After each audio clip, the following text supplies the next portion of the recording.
Então, tô eu aqui de novo trazendo outro programa sem contexto. E este aqui será um verdadeiro programa sem contexto. Eu não tenho muita ideia de onde a gente vai parar, mas pelo menos eu sei por onde nós podemos começar, né? Recentemente acabou a edição de número 24 do Big Brother Brasil. E qualquer pessoa que acompanha esse programa tem a ideia de que eu não sou o tipo de pessoa que consumia este produto. Só que, tendo acabado a mais recente edição dele, eu gosto de utilizar o sucesso que esse tipo de programação ainda possui, até mesmo na TV aberta, até mesmo no pay-per-view, né, que é as pessoas que pagam para poder assistir exclusivamente o Big Brother Brasil com o maior, sabe, como posso dizer assim, com escolhas de câmeras e podendo fazer isso até mesmo o dia inteiro. E é claro que eu imagino que muita gente assina a Globoplay exclusivamente durante o período do Big Brother Brasil para isso. Fora também até a maneira com que a internet brasileira se organiza ao redor disso. Páginas de conteúdo surgem, né, e fomentam diversas coisas que estão acontecendo, deixando de acontecer lá nessa tipo de programa. Até mesmo o X/Twitter Brasil recomenda, indica os perfis dos participantes para as pessoas seguirem, sabe? É uma coisa assim. Eu, sendo uma pessoa reflexiva, crítica e analítica, recentemente eu soltei um vídeo curto lá no meu canal do YouTube, que eu espero que todo mundo que estiver me ouvindo já esteja me seguindo lá, já seja inscrito na realidade, né? Eu soltei um vídeo de 10 minutos falando especificamente sobre o que eu achava do fato de que até o dia de hoje esse reality show holandês ainda tenha tanto sucesso aqui no Brasil. Ele não é um programa que ainda passa só no Brasil, ainda existem algumas outras edições ao redor do mundo, mas diversos países não fazem mais, né? Visto que, como qualquer programa, ele depende de audiência e muitos programas ao longo da história perdem audiência e quando chega um momento que não é mais interessante, a emissora para de gastar com aquilo. No Brasil isso mudou, né? Rolou um fenômeno provavelmente atípico de que, apesar da audiência estar caindo constantemente desde, sabe, sei lá quando que deixou de ser uma coisa que ascendia, né? Que começou no ano de 2001.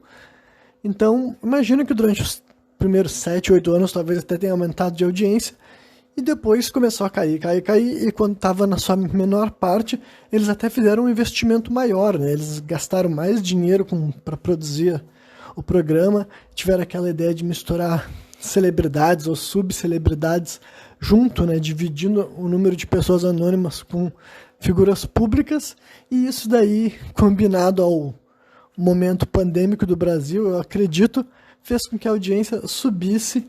E agora, eu não sei qual foi o Big Brother de maior audiência da história, mas considerando as figuras públicas que saíram desse programa recentemente, eu acho que deve ser algum entre 2020 e 2023, provavelmente, né? Acho que 2023 e 2024 já não foram tão fortes quanto 2021, 2022, mas é indiscutível que ainda é muito mais forte do que poderia ser, do que deveria ser. Então vamos lá. Primeiro eu vou deixar bem claro que, por um acaso tu seja uma pessoa que, ao mesmo tempo que tu gosta de assistir Big Brother Brasil, tu também gosta de me ouvir escutando me ouvir falando, entenda que isso aqui não é uma crítica pessoal, afinal eu não sei quem está me ouvindo. Mas eu entendo que qualquer pessoa que chegou até aqui está a fim de ouvir reflexões, de pensar sobre realmente a estrutura da sociedade, sabe? Eu sempre eu me proponho a tentar imaginar coisas que eu tenho noção de que ninguém tem como fazer uma leitura absoluta daquela realidade. Mas eu gosto de supor, eu gosto de ter uma ideia, sabe? Eu gosto de fazer análises e com isso eu corro o risco de estar certo ou errado, né? E fazendo uma análise sobre o que isso fala sobre a cultura brasileira como um todo, sabe? O que isso indica sobre a nossa sociedade? O que a existência, a persistência e até mesmo assim a prosperidade de um programa desse estilo revela, indica sobre o nosso país, né? E eu não tenho como considerar isso algo bacana, algo maneiro, algo benéfico, sabe? Eu não vejo como uma emissora que ao mesmo tempo ela é taxada das coisas mais horríveis por grupos políticos distintos, né? Antigamente era muito mais comum as pessoas que se diziam de esquerda serem ferrenhamente críticas à Globo, né? Qualquer pessoa que fazia pesquisas sobre a relação que, né, não apenas a esquerda partidária, sabe, o PT tinha com a Globo durante 2002 até 2016, não era uma boa relação, e qualquer pessoa que é uma pessoa que se considera de esquerda e não estava necessariamente vinculada somente ao PT, era ainda mais crítico. As primeiras pessoas que eu vira questionarem a integridade da Globo, sabe, enquanto estrutura aqui, quando eu era uma criança, eu não pensava muito a respeito, sabe? Tipo, eu sabia que existiam emissoras e que elas tinham programação, e eu sabia a ideia de que eles criam audiência. Mas todas as questões por trás, sabe? Toda a questão política por trás de uma emissora de televisão, eu só fui começar a pensar mais na minha adolescência, ali 13, 14, 15 anos, nessa fase, eu já tinha começado a questionar essas razões que muitas vezes influenciado por que outras pessoas falavam, né? E foi as primeiras pessoas que eu vi acusar a Globo, a RBS de mentirem, de distorcerem, de defenderem interesses, de acobertarem certas coisas ou deixarem de acobertar, sabe? De incentivar certos posicionamentos, incentivar certas mentalidades, ou querer que as pessoas prefiram um certo tipo de audiência, né? Porque para várias pessoas podem achar que seja assim, mas a emissora apenas tenta colocar algum produto, tenta botar algum produto, digamos assim, e se não tiver audiência, ele desiste, sabe? A emissora não tem uma pretensão de moldar uma visão política, de propagar certas ideias, né? Mas uma análise mais, assim, robusta sobre a história da televisão brasileira mostra que isso não é realidade, né? De fato, a emissora tem projetos, tem planos, tem intenções, e é claro que eles surfam certas oportunidades, e quando eles encontram algo que alcança, né, interesses financeiros, econômicos, eles investem mais naquilo. Mas não dá para fazer de conta que qualquer emissora estaria disposto a falar de qualquer assunto desde que aquele assunto desse dinheiro. Porque não é bem assim que as coisas funcionam, sabe? A realidade sempre envolve interesses que incluem o dinheiro, mas não são explicados unicamente por isso, sabe? Existe toda uma ideia assim, porque isso tem até mesmo com a estrutura do país como um todo, né? E sim, isso aqui tá ficando bem louco, e vocês estavam falando, caralho, o que isso tem a ver com BBB? Tem tudo a ver com BBB, né? Porque aconteceu, né? O que eu tava falando que eu tava falando sobre a ideia de que se a Globo é uma boa emissora ou não é uma boa emissora, né? Só que durante o governo do nosso ex-presidente mais recente, as pessoas que eram da direita também começaram a ser mais opositoras à Globo, sabe? Só que as pessoas têm que entender o seguinte, a mesma emissora que eles amam, que eles odeiam, oferecem produtos, oferecem serviços e lucram com aquilo de lá. Então, fazendo uma macroanálise, tu tem que se questionar a ponto de intenção, de agenda, de legitimidade, sabe? A Globo sempre foi a emissora relacionada a futebol, sempre foi a emissora relacionada a jornalismo, e até para várias pessoas jornalismo mais sério, competente ou formal, sabe? Eles não teriam um jornal nacional no horário que eles tinham, interrompendo as novelas, se eles não tivessem audiência e se essas notícias que eles estavam mostrando ali não tinham certas intenções, né? Não buscavam certos, sabe, como posso dizer assim, vender narrativas específicas, sabe? Eu sempre me questionava até mesmo assim sobre as pessoas que eram expostas nesse jornal dito como nacional, sabe? As pessoas que eram entrevistadas, os locais que as pessoas apareciam, né? É que depois tu estende isso para os cenários das novelas dele, sabe? Como que a Globo escolhia representar suas novelas, protagonistas, vilões, narrativas que eram colocadas ali, né? Mensagens que eram incentivadas ou não, sabe? Temas que por alguma razão apareciam e apareciam muito mais do que precisavam, enquanto outros temas sequer eram expostos, né? Tudo isso dá para te entender mais sobre interesses políticos de uma emissora. Então chegamos a um momento assim que, hoje em dia, em 2024, pessoas que se dizem de esquerda e pessoas que se dizem de direita têm uma certa repulsa, aversão, incômodo com essa emissora. Mas muitas dessas pessoas também chegam na hora do Big Brother Brasil, ficam completamente assim, alienados sobre esse assunto, sabe? Se torna uma diversão e um entretenimento, e as pessoas tentam levantar diversos debates a respeito. Inclusive, agora, recentemente, né, que eu digo recentemente, já faz uns 4 anos também, é que como várias pessoas que se diziam mais à esquerda ou mais assim, interessadas com coisas que agregam valor para a formação de uma sociedade, ou mais progressistas, etc, etc, etc, começaram a olhar para Big Brother Brasil, veio-se uma tentativa, um movimento, uma necessidade de certas pessoas de transformar no Big Brother Brasil em algo bom, né? Ou algo, no mínimo, inocente, inofensivo, entendeu? Porque até, digamos assim, até 2016, por exemplo, ou até 2017, quem sabe na internet, não havia ninguém tentando se esforçar, convencer, dizer que Big Brother era legal, sabe? Simplesmente assim, não tinha.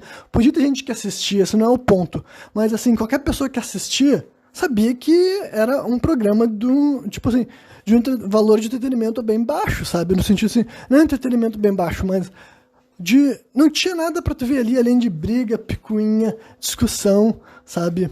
E mais do que isso, né? Reality show não é algo livre de roteirização, sabe? E com isso eu não tô dizendo que as pessoas lá dentro estavam seguindo o roteiro, mas o programa tem filosofia, tem ideia, e o programa tem mecanismos para tentar moldar a narrativa, e tem gente que acha que não, sabe? Tem gente que tenta falar como se fosse algo completamente assim, a graça do programa é que ninguém sabe o que vai acontecer. Cara, nunca foi assim, nunca vai ser, sabe? Programas, reality shows têm intenção, têm roteiro, então, assim, os apresentadores estão fazendo parte também dessa roteirização. Enfim, reality show não quer dizer que é um show da verdade. É um show que tenta simular aspectos da realidade, sabe? E principalmente a principal coisa da reality show é que ele não pode ser feito naquela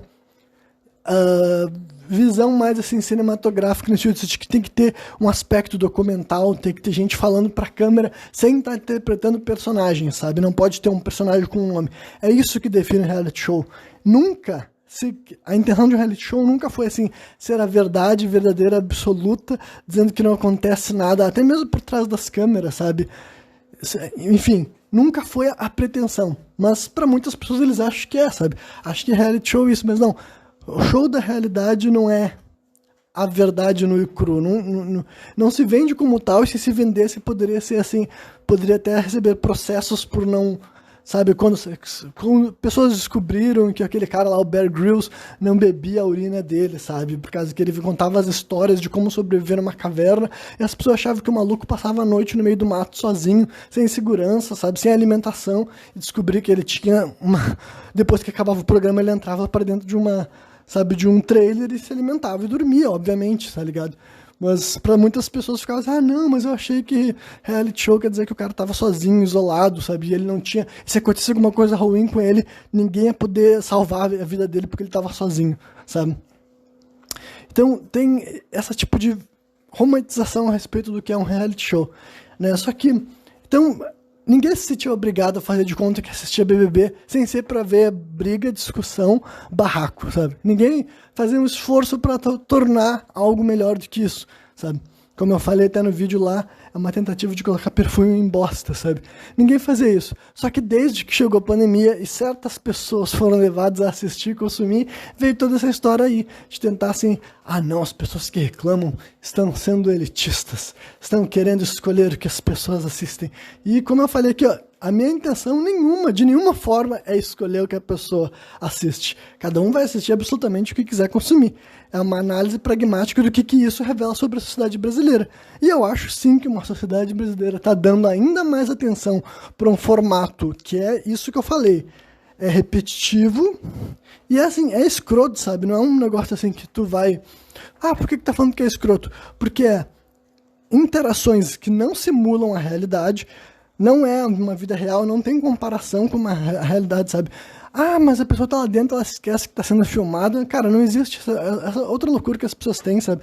Não é sobre a ideia simplesmente de esquecer que tá sendo filmada, mas a dinâmica funciona diferente, sabe? Tu tá numa espécie de confinamento, numa casa com pessoas estranhas, sabe? Isso daí vai sempre resultar nas mesmas coisas que a gente já viu, sabe? Não é uma coisa que, tipo, não vai rolar pancadaria, porque se rolar agressão física, rola gente sendo expulsa, sabe? Então vai ser gente querendo fazer manipulação com os outros, vai ter gente querendo mentir que, eu sou assim mesmo, eu sou a mesma pessoa que eu sou lá dentro, eu sou aqui fora.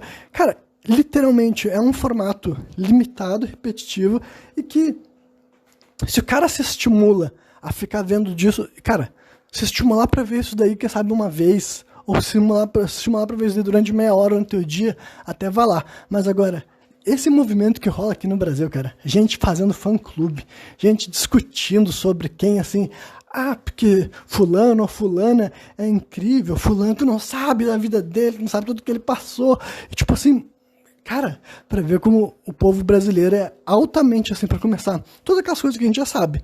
Ele é influenciável, ele é assim, ele adora ídolos, eles têm uma necessidade de idolatria, porque qualquer pessoa que arruma uma proeminência pública, até mesmo num programa desses que não tem essa...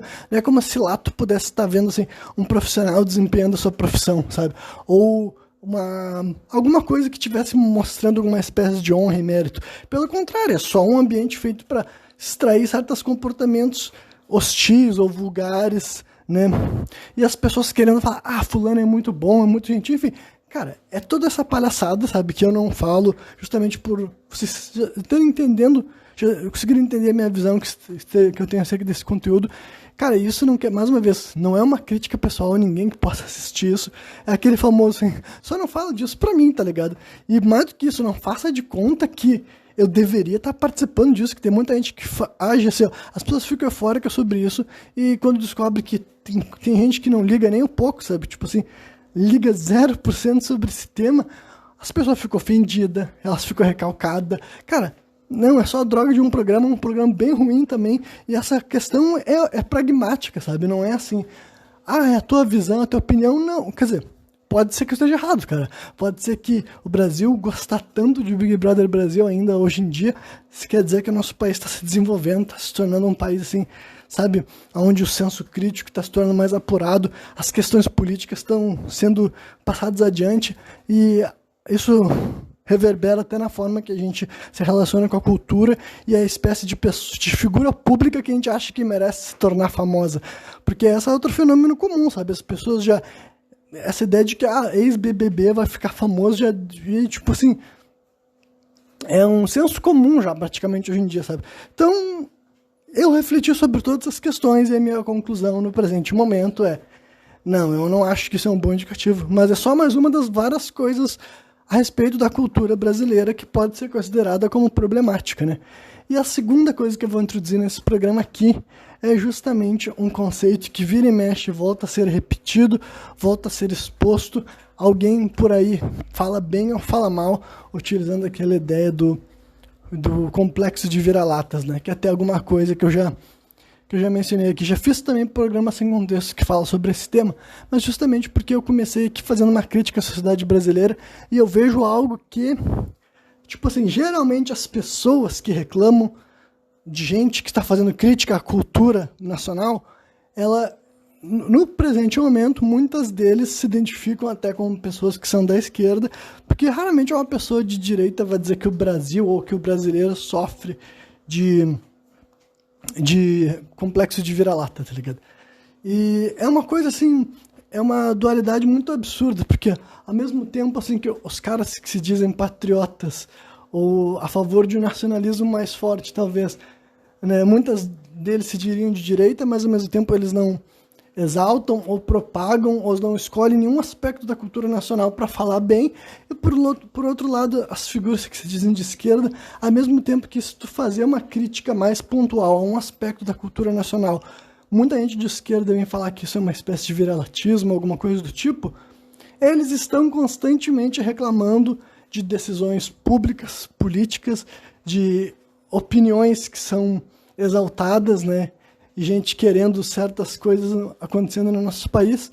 Então, a primeira coisa que eu acho que tem que fazer na hora de analisar a cultura nacional, para não ser alguém que tem esse tal de complexo de vira-lata, mas para também não transformar o brasileiro ou o Brasil numa espécie assim de sub-humano, sabe? Como que ser brasileiro, ter vindo do Brasil, por ser brasileiro, tipo assim, tem que ser automaticamente bom, porque isso daí também é uma estupidez, né? Não há nenhum país, e quando eu digo país, estou falando desses estados-nações modernos, não tem nenhum país livre de passível de ser criticado, sabe? Não tem nenhuma cultura do nosso país, do nosso mundo, melhor dizendo, que não tenha que ser revista em alguma questão. É impossível existir um país, um estado-nação que tenha essa cultura livre de aspectos que poderiam ser revistos para haver uma união, um desenvolvimento nacional, uma soberania. É incapaz de existir um país assim. Então, olhar para o país brasileiro, para a história, para a cultura, sabe? Passada, presente e futuro do nosso país, e fazer de conta que não tem nada ali para a gente falar, olha, isso daqui é um sintoma, é um sinal, é um indicativo de que tem certas coisas que a gente pode tentar alinhar para algo que vai de fato contribuir para uma nação que a gente se orgulha mais de fazer parte, sabe? Não tem nenhum país livre disso, o Brasil é um país, então o Brasil também é passível de ser criticado. Só que agora, o outro lado também é verdade. Não existe país que não tenha questões a seu respeito que não possam ser admiradas, exaltadas, propagadas e espalhadas adiante. E o Brasil definitivamente tem essas duas questões. Então, a primeira parte para humanizar o Brasil brasileiro é isso, sabe? Falar, olha, falar mal do Brasil, falar bem do Brasil é totalmente válido, totalmente assim. Se alguém está fazendo uma crítica à cultura nacional, não é por causa disso que ele é uma espécie de vira-lata, e alguém que está enxergando coisas boas do nosso país para falar bem, exaltar e falar, enfim, um aspecto ali a respeito dessa nação, né? Eu não sei nem se tem que definir isso como um patriota, como nacionalista, né? Então eu vou tentar fazer um pouco dos dois e fazer outras coisas também aqui nesse programa, sem contexto, né? E uma coisa que tem me mostrado um pouco uma espécie assim, de sentimento nacional patriota, mas que engraçadamente não repercute aqui no Brasil em nenhum desses canais considerados, né, mais alinhados. Na verdade, nem canais de direita, nem canais de esquerda. Eu só vejo isso sendo propagado por páginas gringas em sua principal questão. Por exemplo... É que também eu já estou misturando vários raciocínios em vez de escolher o tema que eu quero começar. Vamos começar então falando sobre o sucesso que um brasileiro está tendo no UFC atualmente, né, que é o Alex Silva, né, que tem o título também de Poatan, né? Geralmente fala Alex Poatan Silva, mas eu não vou ficar falando o nome dele, eu só estou mencionando esse sujeito porque recentemente ele passou... Tipo, aconteceu o UFC 300. Eu até posso falar mais coisas sobre o UFC, talvez, se eu me sentir disposto, né? Aconteceu o UFC 300, então, né? 300 edições desse tipo de competição. E esse Alex Silva, ele venceu de um americano de nocaute no primeiro round, etc e tal. E ele é um sujeito que ele tá tendo, assim, uma ascensão muito rápida, né? No UFC ele teve, sei lá, 7 lutas. Eu acho que ele ainda tá invicto. Não, ele perdeu uma vez já no UFC. Então, mas ele teve 7 lutas e várias vitórias contra ex-campeões e ele já levantou 2 títulos já. Então, 7 lutas é muito rápido, sabe? 7 lutas para ganhar 2 títulos é muito rápido. E acho que todos os caras que ele derrubou já tinham sido campeões ou eram campeões na época e por isso que ele derrotou o cara pelo título, né? E agora, dessa vez, ele estava defendendo o título, né? E tinha todo aquele outro aspecto, né, que é uma parte do UFC que eu tenho que mencionar, que acho que vale a pena, né, que basicamente já faz bastante tempo que o UFC aprendeu com a luta livre como desenvolver uma programação mais interessante, né. Isso daí eu falo com convicção que provavelmente o UFC moderno não gosta de reconhecer isso, mas, assim, quem ensinou figuras públicas americanas a se propagar de certa forma foram lutadores de luta livre, sabe? Com raras exceções, imagino que o Muhammad Ali é um cara que veio do boxe e passou muita coisa para a luta livre e para as outras indústrias também, Só que a luta livre, principalmente através dos anos 70, dos anos 80, tinha muitas figuras da luta livre que, além de ser super carismáticas, super populares, eles faziam as tais de promos, as promoções, e como a luta livre são personagens, eles falavam coisas muito divertidas, muito exageradas, que normalmente tu não veria um competidor real fazendo antes de uma luta. E isso afetou muito a cultura norte-americana, isso afetou a mentalidade de artistas americanos também, né? Eu vou falar especificamente de um homem que é o cara chamado Ric Flair. Vocês não têm ideia de como o Ric Flair moldou o comportamento de atletas americanos e de todos os tipos de atletas mesmo, sabe? Eu não vou entrar numa discussão toda sobre o Ric Flair agora, eu posso fazer isso em outro programa. Só que daí então já faz bastante tempo que a ideia de ser extremamente assim provocativo e desrespeitoso no UFC eu enxergo como um crossover que rolou com a luta livre, sim. Então tem muitos lutadores de MMA que eles fazem esse tipo de promoção, pra mim, com uma mentalidade de lutador de luta livre, sabe? Eu nem considero muito o que eles estão falando. Pra mim, não é tão ofensivo quanto é pra outras pessoas, sabe? Porque eu entendo que eles estão querendo chamar atenção, é bravata, é aquela coisa assim que dificilmente, se tu fazer uma conversação extremamente polida e respeitosa, hoje em dia, no UFC vai reverberar. Mas agora, se um dos dois caras tá fazendo um teatrinho, tá xingando o outro, e o outro tá mais caladão, tem várias dinâmicas que acontecem, sabe? Tem várias dinâmicas diferentes, mas tem que ser alguma coisa mais polêmica, mais controversa. Então esse cara que ia enfrentar o brasileiro, ele tinha falado um monte de coisa, sabe? O brasileiro, o Poitin, ele não fala inglês, então o cara falava um monte de coisa e o cara traduzia pra ele, e ele não respondia nada passional, ele ficava bem na dele, tranquilão, e daí chegou na hora da luta, ele derrubou o cara no primeiro round, né? Tem todo um contexto também de que ele levou um chute que poderia ter sido um chute baixo, aí o juiz tinha que parar a luta, ele impediu o juiz de parar a luta, seguiu adiante e rapidamente nocauteou o cara com um cruzado de esquerda, que tem sido um golpe que ele já finalizou vários caras. Então, assim, eu nunca tinha falado especificamente sobre o UFC, então eu vou fazer algumas considerações a respeito dessa empresa também, né? Porque apesar de eu não ser fã da indústria do UFC, assim como tipo do MMA, melhor dizendo, né? Não ser fã no sentido de que eu não assisti centenas de lutas. Mas o MMA tem uns crossovers com a luta livre. Só para deixar bem claro, luta livre não é um esporte, MMA é um esporte. Só que no começo do UFC, tinha algumas figuras que eles trabalhavam tanto na luta livre quanto no UFC, sabe? Sim, eles eram caras que faziam lutas programadas na WWF e em empresas japonesas e outras empresas ao redor do mundo, e também lutavam no UFC. Como, por exemplo, o cara chamado Ken Shamrock, pra gente que assistiu o UFC antigo vai se lembrar desse nome, porque ele era um dos poucos caras que conseguia sequer tentar lutar contra o Royce Gracie, né, que foi o cara que passou o carro no UFC. Eu tenho quase certeza que é ele, mas eu vou conferir aqui o nome. Por quê? Porque, assim, tem várias coisas que eu me interesso, assim, sabe, sobre isso, deixa eu ver, relacionados ao MMA e ao UFC.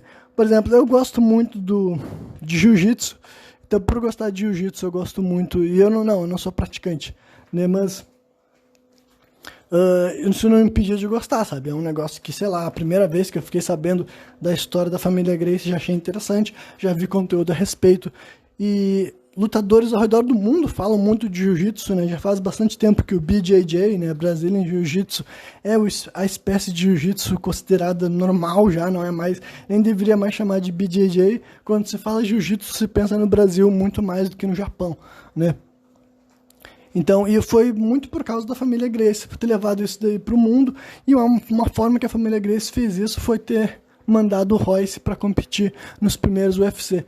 E eu me lembro que todos os UFC que ele participava, ele vencia, e naquela época era realmente assim um torneio de uma única noite, tinha menos regras do que tem hoje em dia, mas rolava muito mais aquela mistura de artes marciais, pesos diferentes, o Royce Gracie lutava de kimono, enfim. Aí tinha o Ken Shamrock lá, que ele era um cara que ele era da luta livre. Eu já conheci ele desde os jogos antigos de videogame, depois eu vi ele lutando na WWF e vi ele lutando no UFC também, né? Tem outros sujeitos como o Dan Severn. O Dan Severn é um cara que também tinha feito isso. E até alguns outros caras como O Tank Abbott também lutou no Japão. E alguns outros caras, assim, do começo dos anos 2000, era muito mais comum, sabe? Era muito mais comum mesmo. Só que daí, nos anos 2008, se eu não me engano, é que rola um dos maiores crossovers da luta livre com o UFC, que foi a ida do Brock Lesnar pro UFC. O Brock Lesnar já tinha saído da luta livre fazia um tempo, foi pro UFC, virou campeão mundial lá. Isso uniu essas indústrias muito mais, fez muita gente que gostava do Lesnar assistir o UFC pela primeira vez, praticamente, né? E vários deles ficaram assistindo. E não sei se pessoas que gostavam do UFC foram lá pra luta livre, mas assim, foi uma outra coisa que fazia as coisas se encostar, sabe? Fazer essas duas indústrias que não são sequer competidoras, outra coisa que as pessoas que não entendem das duas indústrias não entendem. Não tem como, é a mesma coisa que tu falar que futebol tá competindo com... tu pode falar que futebol e basquete competem pelo fato de que eles são dois esportes, mas é assim, é que nem tu comparar futebol com cinema, sabe? Literalmente isso. Comparar UFC com MMA, quer dizer, UFC com MMA, comparar luta livre com MMA é comparar futebol com cinema, é uma coisa tipo assim, são produtos diferentes, com intenções diferentes para públicos diferentes. Não há uma comparação a ser feita, né? Mas então, mesmo eu não sendo uma pessoa que assistia e entende o UFC, né, isso não quer dizer que eu seja uma pessoa completamente ignorante ao que rolou lá, sabe? Até porque sendo brasileiro, tipo, é uma coisa que... É aí que eu vou ligar com a história de síndrome de vira-lata, que vocês devem estar pensando assim, porra, o cara começou falando de BBB, depois introduziu o síndrome de vira-lata, e agora tá falando de UFC. É que eu sinto que eu quero falar mais sobre não só o UFC como um todo, quer dizer, o MMA como um todo, mas o UFC especificamente, e essas relações de crossover entre luta livre e UFC. Mas antes de fazer isso, por que eu tava falando do Poatan, por que eu tava falando de MMA? É porque aqui no Brasil, eu até acho que deveria ser mais disseminado, sabe? Eu acho que considerando a importância do Brasil para as artes marciais mistas mundiais, deveria ser mais interessante ter até mesmo um investimento nacional, sabe? Deveria, por exemplo, assim, vamos por partes. Eu acho que o jiu-jitsu deveria ser a primeira arte marcial a começar a ser ensinada em escolas públicas, por exemplo, sabe? Eu acredito que é uma arte marcial que, pelo fato de não ter contato, tipo, não é que não ter contato, de não ter golpes, no sentido assim, não ter pancadas e tudo mais, é uma arte marcial boa de tu colocar numa escola, mais fácil de colocar do que boxe, por exemplo, e qualquer outra arte marcial do tipo, né? Então, jiu-jitsu é mais fácil de conseguir colocar e ensinar para as pessoas do Brasil que, olha, toda criança que for para a escola também vai ter aula de jiu-jitsu, sem muitos pais ficarem problematizando isso, sabe? Então, acho que jiu-jitsu é algo que entra aí. Daí entra em toda a explicação de por que artes marciais são boas para a educação e são boas até mesmo para a união, integração entre as crianças, né? Até mesmo o fato de que tu pode... tu não deve fazer competições tipo masculinas e femininas, mas totalmente possível homens e mulheres treinarem, sabe? E ao contrário de outros esportes que isso meio que não é muito indicado. Então, sei lá, é totalmente possível uma turma de primeira série tu misturar meninos e meninas e todo mundo praticar ali e ensinar, sabe, de uma maneira que não se torne uma disputa, uma competição, porque eles são aulas, para as pessoas aprender e serem avaliadas não porque elas são capazes de finalizar os outros, mas porque elas estão aprendendo a técnica e elas sabem praticar e sabem treinar uns com os outros, sabe? Então, eu acredito que seria uma arte marcial muito boa para incluir na nossa grade, né, no meu projeto de nação, sabe, fictício que eu tenho na minha mente, né?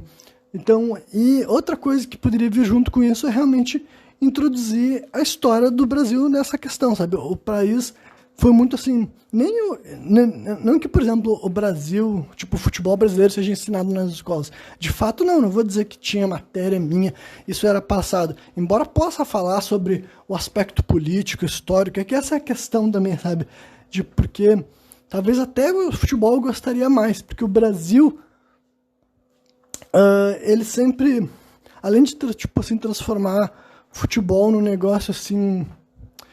Eu não sei se eu quero começar a falar de futebol agora, porque realmente tanta coisa que eu tô falando, eu penso, nossa, dá pra desenvolver tão melhor esse meu raciocínio pra ele ter algum peso, mas vamos ver se depois eu volto pro futebol aqui, então, né? Mas daí, Eu realmente acho que deveria até ser em questão do conteúdo, sabe? Deveria ter mais produtos direcionados a isso, no estilo assim, de documentários, informações, talvez até séries, filmes. Eu sei que recentemente também saiu o filme do Anderson Silva, por exemplo, né? Já teve filme do José Aldo também, mas deveria ser ainda mais comum, sabe? Assim como também deveria haver investimento nacional para crescimento das arenas e as arenas brasileiras de MMA poderem começar a receber os grandes shows do UFC, entendeu? Porque é uma coisa que eu já ouvi, assim, o que eu ia dizer é que, assim, eu sendo brasileiro, eu nem sei como é que tem gente do Brasil que pode ser completamente alheia, sabe?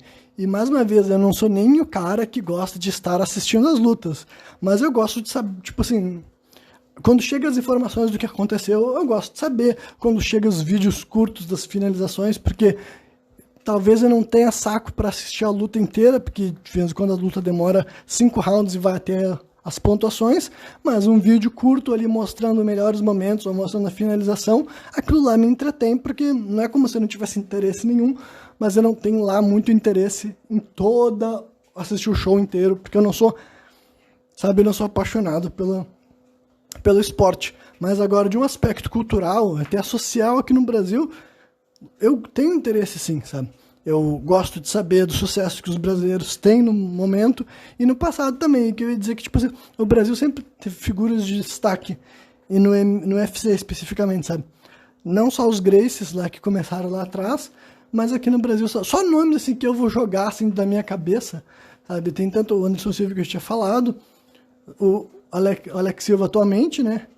Aí, mais recentemente, tinha o Charles do Bronx, que também foi campeão várias e várias vezes, entrou para a história do UFC, já tem uma carreira de Hall of Famer quando se aposentar e tudo mais, embora ele ainda não esteja aposentado, claro. Né? Aí tem os dois irmãos, né? Minotauro, Minotouro, gente ainda não sei se mais antiga ou da mesma época, né? Tem o Vanderlei Silva, Vitor Belfort, aí tiver outros nomes que ainda posso me lembrando. O Lyoto Machida também, né, que talvez seja um dos meus favoritos, porque ele também tem uma parte da carreira dele que se liga com a luta livre, mas até pelo próprio estilo dele, né, de levar o karatê para uma competição que já estava sendo mais dominada por chutes e submissão, né, cadeados e wrestling por si só. Enfim, e é claro que eu também conheço figuras que não são necessariamente brasileiras e que eu também aprendi a gostar, admirar e achar interessante a jornada deles, a história, né? Mas aí, quem sabe, eu comento em outra parte do programa. Aqui que eu tô só falando alguns exemplos, assim, sabe? Recentemente eu até vi uma lista, que talvez tenha sido aquela lista que tenha me feito falar sobre isso, que tipo assim, lista assim de campeões individuais da história do UFC. No caso assim, não importa quantos cinturões a pessoa carregou, mas tipo assim, estava separado em países em quantos campeões individuais tinha. Então, ao longo da história do UFC, que começou nos anos 90, tinha tido 78 americanos, né, norte-americanos no caso, nascidos nos Estados Unidos, que foram campeões. E não quer dizer que só 79 cinturões, sabe? Claro que vários desses americanos ganharam vários títulos, então é muito mais do que isso. Mas 79 campeões individuais, e o segundo lugar era o Brasil, se eu não me engano. Quer dizer, eu tenho certeza que era o Brasil, só que se eu não me engano o número era 29. E todas as outras nações do mundo era de 5 para baixo, né? Então, assim, já dá para ter uma ideia de como que, assim, ó, considerando que a UFC é uma empresa americana e tem muito mais chance de americanos entrarem na empresa por toda a questão geográfica mesmo, entendeu? O sujeito começa a fazer sucesso lá, então logo ele começa a crescer em outras federações menores, é só questão de tempo até ele aparecer no UFC, entendeu? Se ele tá fazendo sucesso nas federações menores, ele vai aparecer no UFC. Mas agora, qualquer outro país do mundo já não é tão fácil assim, mas se ver o Brasil, sabe, o Brasil é o segundo país com mais títulos em larga escala, sabe? Sem comparação. Então isso já mostra uma predominância mesmo de brasileiros, tá ligado? É aquela velha história assim, pô, imagina se o UFC fosse brasileiro, sabe? Imagina se aqui no Brasil tivesse mais incentivo. E eu nem tô dizendo que eu, enquanto... Não é como se eu fosse o consumidor, sabe, dessa indústria. Mas agora, já tem atletas brasileiros, sabe? Lá, o Brasil podia investir mais nisso para essas pessoas poderem lucrar com isso, entendeu? Para o cara poder performar aqui no próprio país. O que eu ia comentar é que esse Alex Poitin, por exemplo, ele estava tentando arrumar um jeito de defender o título dele no Brasil, porque ele é campeão atualmente e brasileiros praticamente nunca conseguem defender títulos no Brasil porque não tem arenas do tamanho do UFC tipo, que o UFC gostaria, tá ligado? Eles querem levar para outros países para fazer essas lutas, tipo Abu Dhabi e tudo mais. Então, assim, a quantidade de brasileiros que gostaria de ver um espetáculo desse, mas tinha que ter toda essa cultura, sabe? Tinha que ter... ser incentivado, ser propagado, e também toda uma questão, nem vou falar sobre a questão assim, de o preço que os ingressos têm que ter para ser acessível, porque já entra toda uma questão da estrutura da sociedade, do fato de ser capitalista como um todo, sabe? Daí já é mais uma margem, tipo, mais uma profundidade a mais para falar sobre esse tema. Então eu acho melhor manter um pouco mais superficial nesse momento, né? Mas enfim, e o ponto é, quantos de vocês, eu imagino que os de vocês que têm interesse nisso já tinham ouvido falar de tudo isso que eu falei, nem nada que foi novidade. Só que agora, o feito desse cara, desse Alex Poatan, pra mim era pra ser algo ser exaltado na mídia mainstream brasileira. E eu não sei se foi, tá ligado? Eu não sei se foi. É um negócio assim que várias páginas gringas falando e as reações de gringos, sabe? E muitos americanos, assim, impressionadíssimos com a carreira. O próprio Dana White, que é o dono do UFC, aparentemente o Poatan é um dos favoritos dele atualmente, sabe? Pelas declarações que ele faz agora. E até assim que ele contratou o Poatan, ele falava como se ele tivesse, tipo assim, extremamente impressionado já com o cara antes de ter, tipo, só por causa da carreira dele de kickboxer, né? Porque ele veio do kickboxer, ele competiu numa empresa chamada Glory, antes de ir pro UFC, que era uma empresa de kickbox e tal, tipo um Muay Thai, sabe? Então, o cara, sabe, lá fora ele é muito mais respeitado do que aqui no Brasil, sabe? Indiscutivelmente. Então, é dessas coisas. Isso daí pra mim é um exemplo de uma síndrome de vira-lata que talvez, porque... Tipo, eu não sei nem porque a direita não se apropria, então, sabe? Porque eu nunca vi nenhum canal de esquerda, ou não sei nem se é um canal de esquerda, mas um político, ou um cara que se considera meio que progressista, sabe? É muito raro ver um sujeito mencionando isso, porque assim, sabe? Tem toda uma questão, né? Pode ter questão política, ideológica, do que pode ser exaltado, do que pode ser admirado, mas assim, eu enxergando eles enquanto atletas, gente perseguindo sonho, eu acho admirável, sabe? Eu acho admirável porque, cara, não é fácil, sabe? Sobre a ótica de que o que eu aprendi a respeitar nessa vida é esforço, dedicação e trabalho duro, chegar onde eles chegaram e conquistar o que eles conquistaram, sendo brasileiro, sabe? Com todos os percalços de ter vivido num país como o nosso, quem viveu que sabe, pra mim é motivo de admiração, sim, sabe? Se não quer exaltar, pelo menos respeitar, entendeu? Pelo menos respeitar. Então isso daí é um exemplo que eu pensei, pô, engraçado que os gringos não param de falar sobre isso, tá ligado? Gente principalmente dos Estados Unidos, claro, mas até páginas que eu vejo que são de outros países, sabe? Que falantes de outro idioma, falando e exaltando. Agora aqui no Brasil é o tipo de coisa que não fura a bolha minimamente, tá ligado?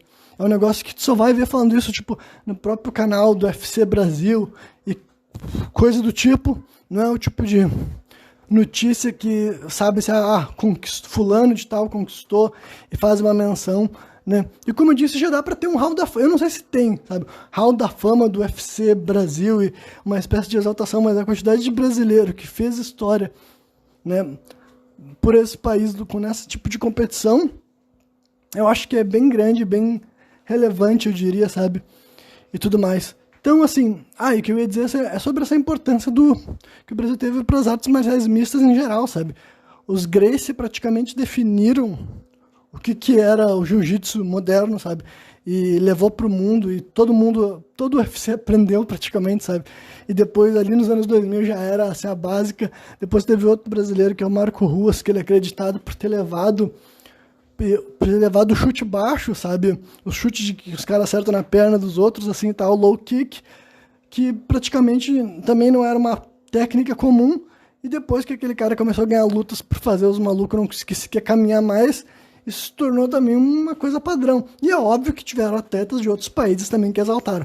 Mas como eu falei que esse programa seria um pouco mais assim, eu tentando pegar o Brasil e falar, isso aqui é um bagulho legal, ou isso aqui não é um bagulho legal, isso aqui é um negócio que a gente pode exaltar, que eu não vejo gente exaltando, ou isso aqui é uma crítica que eu acho que é pertinente, que a gente não pode apontar, que as pessoas gostam de, sabe, fazer vista grossa para essa questão, entendeu? E, enfim... Daí assim, acho que para esse programa são essas coisas que eu vou comentar de UFC. Eu já vou deixar engatilhado então que provavelmente no próximo programa Sem Contexto eu adiciono outras questões sobre, né, crossovers que é a luta livre e o UFC, como eles são percebidos por alguém que é fã da luta livre, né? Como que essas duas indústrias acabaram se tocando ao longo do tempo. E, aliás, para quem não sabe, as duas hoje em dia têm o mesmo dono, né? Existe um mega conglomerado chamado TKO, ele é dono tanto da UFC quanto da WWE, que são duas marcas bilionárias, né? Então eles têm até, pelo lado de dentro, eles têm, tipo assim, ligações, né? E o The Rock, né, Dwayne Johnson, ele é um dos maiores acionistas dessa empresa atualmente. Ele tem um verdadeiro poder dentro da empresa, assim, tomada de decisão. E além disso, ele é considerado um membro ativo do roster, né, do elenco da WWE, embora definitivamente ele não vai lutar como a maioria dos lutadores, mas ele tem um contrato de 10 anos, então e ele tá com 50 já, ou 51, 52, sei lá. Então até ele ter 60 anos de idade, ele vai estar envolvido diretamente. E é possível ainda esse contrato ser renovado. Então o The Rock está profundamente envolvido com a luta livre durante uma década, mais ou menos. Pelo menos.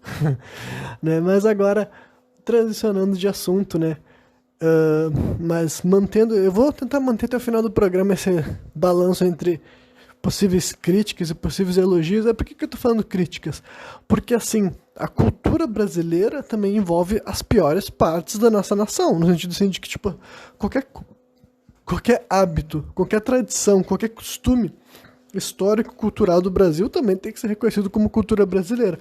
E se a gente está falando que é uma nação que ainda tem que lidar com o seu passado, sabe, histórico, de não só de ser uma nação escravocrata, mas até assim os regimes, sabe, as políticas, como que essa governança era feita, né? E aí eu não vou poder falar de toda a história da estrutura do poder brasileiro, mas qualquer pessoa que está atenta a isso sabe que a elite governamental e a elite financeira desse país sempre foi escrota, sempre se comportou de maneira escrota, sempre foi abusiva, sempre foi escravocrata, né? Sempre foi racista e sempre foi, sabe, elitista, exclusivista, sempre renegou a cultura brasileira, digamos assim, a cultura brasileira que não fosse especificamente a deles, né? Veiculada à Europa, né? Porque demorou muito tempo para brasileiros se sentirem brasileiros, entendeu? E reconhecerem outros povos como brasileiros, reconhecer a cultura africana como brasileira, reconhecer a cultura indígena como brasileira, sabe? Descriminalizar tradições e costumes dessas religiões, parar de recriminar as religiões desses povos, parar de recriminar, por exemplo, a capoeira, que já foi até proibida, né? Todas essas coisas. Então, isso que também tem que reconhecer que essa é a cultura brasileira também, sabe? É essa cultura, né, que eu já usei vários adjetivos ruins, né? E até a herança histórica mais recente, sabe? De como ainda tem resquícios do período que foi a ditadura militar, sabe? Pessoas que têm uma mentalidade completamente assim, que pode ser chamada de retrógrada ou até reacionária, sabe? E nada disso eu tô querendo dizer que isso é exclusivo aqui do Brasil, mas isso aqui é uma análise agora da nação brasileira, sabe? Agora não, todo esse programa foi sobre isso, entendeu? Para entender por que isso aqui de maneira alguma pode ser configurado como uma espécie de sentimento de viralatismo, porque eu não tô falando com relação aos outros países do mundo. Como eu já falei aqui várias vezes, todos os países do mundo têm seus problemas, têm seus sangues nas mãos, só que, né, acredito que a própria população também tem que ser capaz de identificar isso, né? Da mesma maneira que eu não gostaria que um gringo viesse apontar um dedo na minha cara e dizer sobre como a história do Brasil é escrota, eu mesmo tenho que fazer essa busca, sabe? Eu mesmo tenho que saber que a história do Brasil é escrota para saber do que eu tô falando, do que eu tô pensando, entendeu? E mais uma vez, isso não é das pessoas, do povo brasileiro como um todo, mas entender como que esse país foi forjado, sabe? Quem tomou decisões, quem agiu, como que agiu, sabe? Que espécie de plano de governo, que espécie de instituição tinha. E como eu falei aqui, não é difícil entender que era uma instituição escravocrata, abusiva, que não tinha uma espécie assim, de liberdade econômica para as pessoas, sabe? Não havia muitas chances de prosperar. Buscava, assim, sempre foi a favor, sabe, do clientelismo, do coronelismo, do cunhadismo, sabe? Sempre foi essa maneira que a elite governamental desse país operou. Ah, no mundo inteiro foi assim, eu não sei, e eu não tô falando do mundo inteiro nesse momento, sabe? Tô falando aqui do Brasil. Então, mas para avançar nas reflexões, outra coisa também que eu posso falar que eu ainda mantenho uma opinião super firme é que a gente pode analisar figuras históricas, até figuras históricas recentes, e fazer aquilo que eu já vi algumas pessoas fazendo de conta que não tem como fazer, que é separar, assim, o autor da obra. É para falar de obras de ficção mesmo, mas até para outros tipos de obras, entendeu? Assim, figuras históricas de outros períodos frequentemente tinham valores desajustados por nossos padrões, né? E, para mim, isso daí é fundamental na hora de tu poder estudar e compreender as coisas. Não dá para ter um regime assim, não dá para ter uma visão passional sobre esses temas, mas até mesmo para figuras que dá para falar no sentido assim atlético, sabe, sentido assim de esportes também. Eu vou dar um exemplo falando de futebol, que é uma coisa que eu não gosto, sabe? Eu particularmente não sou fã de futebol, não assisto futebol, mas há pouco tempo atrás morreu o Pelé. O Pelé, em questão de esporte para o Brasil, ele indiscutivelmente é a figura mais importante, sabe? Que ele tinha problemas na sua questão pessoal, e eu nem vou fazer aquele relativismo que as pessoas fazem assim, ai, quem não tem, quem não sei o que lá. Não, o fato de ser o Pelé e ele cometer as atrocidades que ele cometia, que é assim, de não querer, porque eu tô falando atrocidade eu não sei exatamente tudo que ele fez na vida dele, mas as coisas que vazavam envolvia ele não reconhecer filhos, ele não pagar pensão para filhos, ele não ter assim bom relacionamento com filhos também, né? E esse tipo de coisa assim, é óbvio que uma pessoa que tem a imagem, a reputação e a grana que ele tem, se quer se preocupar em manter essa reputação, tipo, dinheiro não deveria ser um problema, sabe, para ele lidar com isso, sabe? A gente pode falar sobre todas essas coisas, dizer assim, ó, então, até uma pessoa tão reverenciada, que ele ter dito, reverenciada que nem o Pelé, tão honrada, tão respeitada, com uma autoestima global, também cometia, sabe, deslizes e na sua vida pessoal. É só pra entender, tipo, também humaniza a figura, sabe? Eu não acho que a gente precisa falar sobre figuras do passado, até passado recente, entendeu? Porque, né, é que o Pelé ele morreu faz pouco tempo, mas a história que ele fez, principalmente, foi feita, né, na metade do século passado, entendeu? Então, assim, mesmo que ele já tivesse morrido há mais tempo, assim, sabe, a imagem dele teria sido mantido durante bastante tempo, assim, e tal, mas assim, então, pra mim uma coisa nunca vai ser excludente da outra, sabe? Ah, a pessoa teve problemas e dá pra falar das críticas, de como essa pessoa vacilou, claro que a gente pode falar, sabe? É que nem falar do figura do Dom Pedro I, eu particularmente acho o Dom Pedro I uma figura interessante, até o Dom Pedro II também, isso quer dizer que eles não tinham problemas, que eles não tinham contradições, ou que eles não cometiam erros, que tu não pode apontar todos esses erros? Claro que não, definitivamente tu pode, mas também a gente não tem como, não precisamos, assim, apagar as questões históricas desses personagens, né? O que eles podem ter feito de interessante, né? Nem a visão sem ser bondoso, sabe? Entendo que nada que eu tô falando de bom ou ruim, eu tô falando assim de ter dado certo ou não. É tipo Pelé jogando bola, tu pode questionar a conduta dele na vida pessoal, beleza? Mas que quando ele se sujeitou a jogar futebol deu muito certo, isso não é uma questão de opinião, sabe? Não é uma, tipo assim, analisar ou não analisar, refletir ou não refletir, concordar ou não concordar. É um fato, sabe? Essa figura entrou pra história do futebol e entrou pra história do mundo através do futebol de uma maneira que, tipo, acredito que é um título soberano na indústria do futebol, sabe?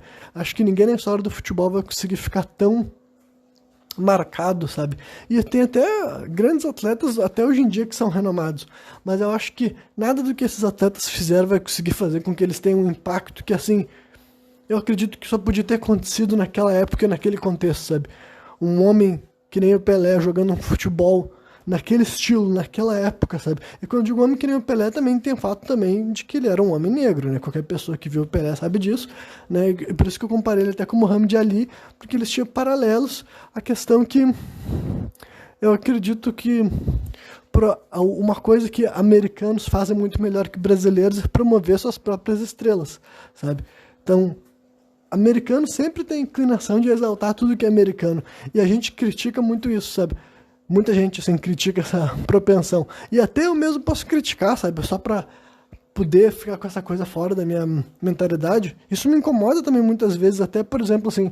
Só que eu vou dar um exemplo, assim, que apesar de me incomodar, não é o trabalho deles falarem mal deles, ou nem a questão de falar mal deles, é exaltar outras opções.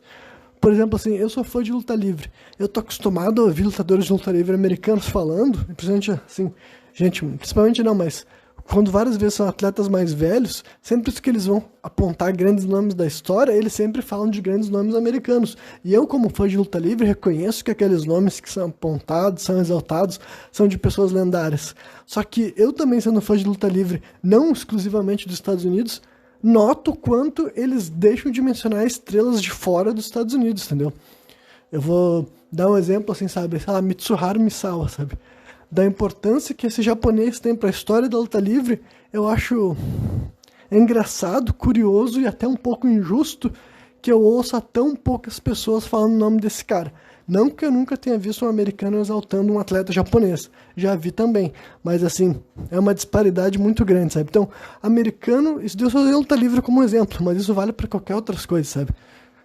Americano tem a propensão a achar que eles são os bons, são os melhores, e isso é uma questão também de política, questão de cultura também, sabe?